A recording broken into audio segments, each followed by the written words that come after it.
Hello, dear friends. We're starting our very first segment with a basic and introductory lesson presented at a professional level, focusing specifically on footwork.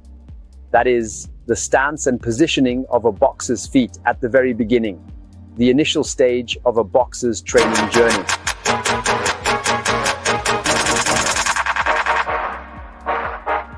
Well, the very first thing we need to carefully pay attention to when we are teaching a boxer who is just starting out from the basics and who wants to learn boxing is that we should first ask our boxer whether they are left-handed or right-handed. That is, do they write with their left hand or with their right hand? Why do we need to ask our boxer these questions? Because left-handed people use the right hemisphere of their brain and right-handed people use the left hemisphere. And it is essential that based on this instinct that exists in every person, a boxer's stance is determined accordingly. Why is that? Because as a boxer continues to advance and reaches higher levels in boxing, they need to be able to use their brain efficiently to control their hands, feet, and the techniques they want to perform. Otherwise, those who adopt the opposite stance due to incorrect training may progress up to a certain point, but beyond that, they will not advance any further. In other words, the brain no longer sends the right or sufficient commands to the body's signals, and the boxer becomes limited at a certain point and their progress stops. So the most important part in training a boxer is first to determine whether our boxer is left-handed or right-handed.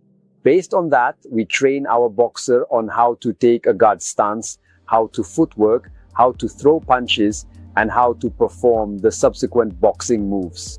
An important point here, dear friends, is that we need to instruct our boxer very gradually and step by step, making sure to be patient throughout the process. Let's teach very slowly and gradually with specific and deliberate timing so that over a certain period our boxer can carefully commit these important lessons to memory, teach them, and coordinate them with their muscles so that they can perform them regularly and correctly. There should be absolutely no rush in the basic and foundational work. I'm going to focus on orthodox stance. There's no difference between orthodox and southpaw stances, but I'm going to demonstrate using the orthodox stance. I'll show you how to train the footwork properly. The most important part of any training session is that we make sure to teach footwork correctly to our beginner students. Why? Because it's the footwork that puts us in the best punching position in boxing, so that we can throw the best, highest quality punches at the right moments and distances, and good footwork saves us by protecting us from taking unnecessary hits. In other words, it keeps us from getting hit and protects us. So the legs are a very important part in boxing. All right then, after we've put our feet together, we carefully move our right foot out to about shoulder width apart. It's very important to balance the weight of your upper body on both feet.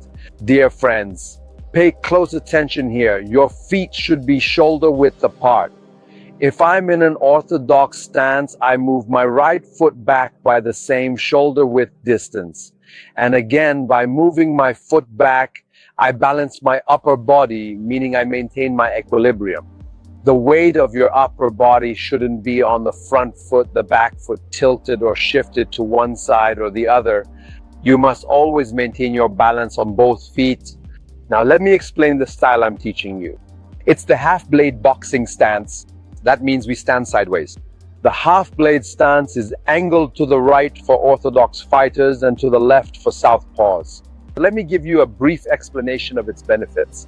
Pay attention, dear friends. When we stand squarely facing the opponent, we will receive a lot of strikes. But in the particular style that I am teaching, it's called a half guard. That means in this specific way, the strikes themselves actually act as a kind of safety guard, so the blows or attacks pass by me and I won't get hit as much. So with this half guard style, it enables you to potentially take fewer hits overall. Keep in mind that the best boxers in the world are those who get hit less than others. They receive fewer blows.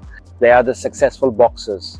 Because the art of boxing is first and foremost the art of not getting hit. We need to pay attention to this. So in this style, which is known as the half guard style, I'll take a moment to explain to you the benefits and advantages that this particular stance offers. In the upcoming segments, I will provide a more detailed explanation of these points, helping you better understand why this stance is valuable and how it can be effectively used at different levels.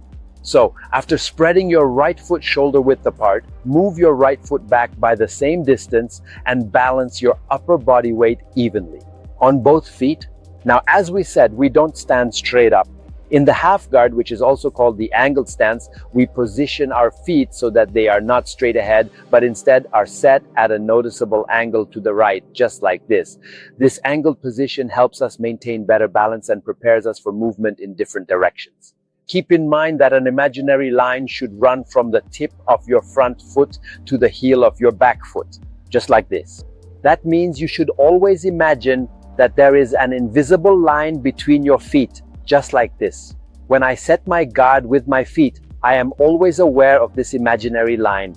There must always be a straight imaginary line connecting the tip of my front foot to the heel of my back foot.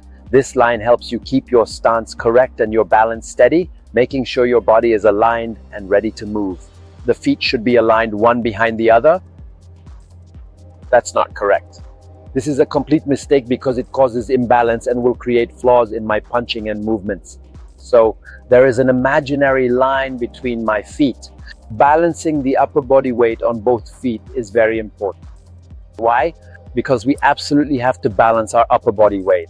We need to adjust it for movement, for executing techniques, for throwing punches, and for dodging.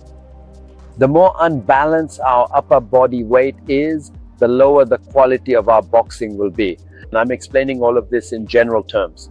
Now, at other levels and in other sections, I'll give more explanations so that it's completely clear for everyone and we know exactly what we're talking about.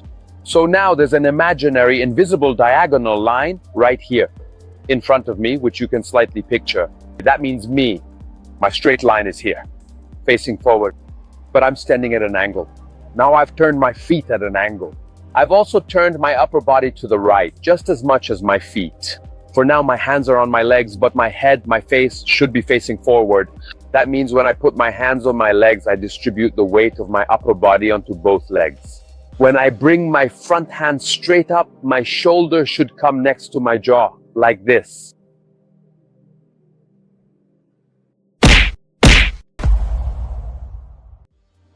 In this part of the instruction, when I want to move along a straight line, the line is right in front of me. But my body is actually angled slightly to the right. Not this way, not that way. Here it means it's angled toward the right in the middle, like this. Okay, now after I've distributed the weight of my upper body onto both legs, with a springy motion, meaning that energy comes from the straightness in my legs, I gently relax my legs and make them feel springy. How? By slightly bending my knees, meaning in such a way that I can easily move my feet and walk with the new footwork I'm about to learn. So when we want to move forward, we first use the front foot to start moving. However much the front foot moves, the back foot should come and land right there as well. 1, just this much. 2, 1, 2. 1, 2, we never switch or move the positions of 1 and 2. They always stay in the same order. The upper body must definitely be balanced over both feet. We don't use the weight of our upper body to move our feet. The feet need to do their job properly. Now, for moving backward, we start with the back foot first.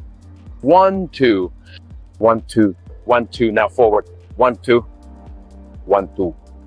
1, 2, now backward. 1, 2. 1, 2. 1, 2, 1, 2. 1, 2, 1, 2, 1, 2, 1, 2, counting steadily. 1, 2, 1, 2.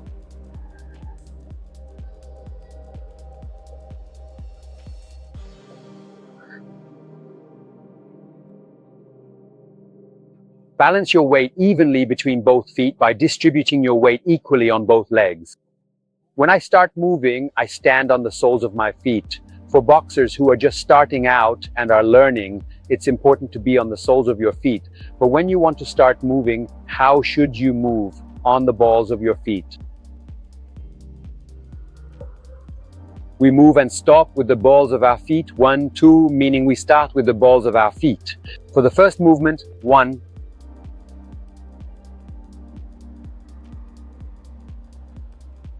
2, moving backward again with the balls of your feet. 1,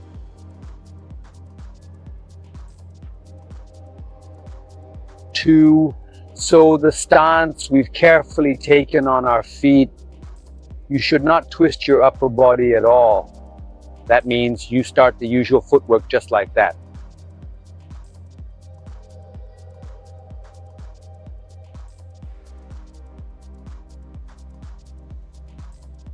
Once we've mastered this footwork, we definitely need to carefully practice it slowly over several sessions so that the muscles in our feet can gradually become coordinated with our brain. So while moving, I start on the balls of my feet. To start moving, my face is completely forward. How so? Why is my face forward? Because I want to look straight ahead at the target. If my neck is tilted to any side, my field of vision is reduced for fighting the boxer in front of me. So my face must always be facing forward.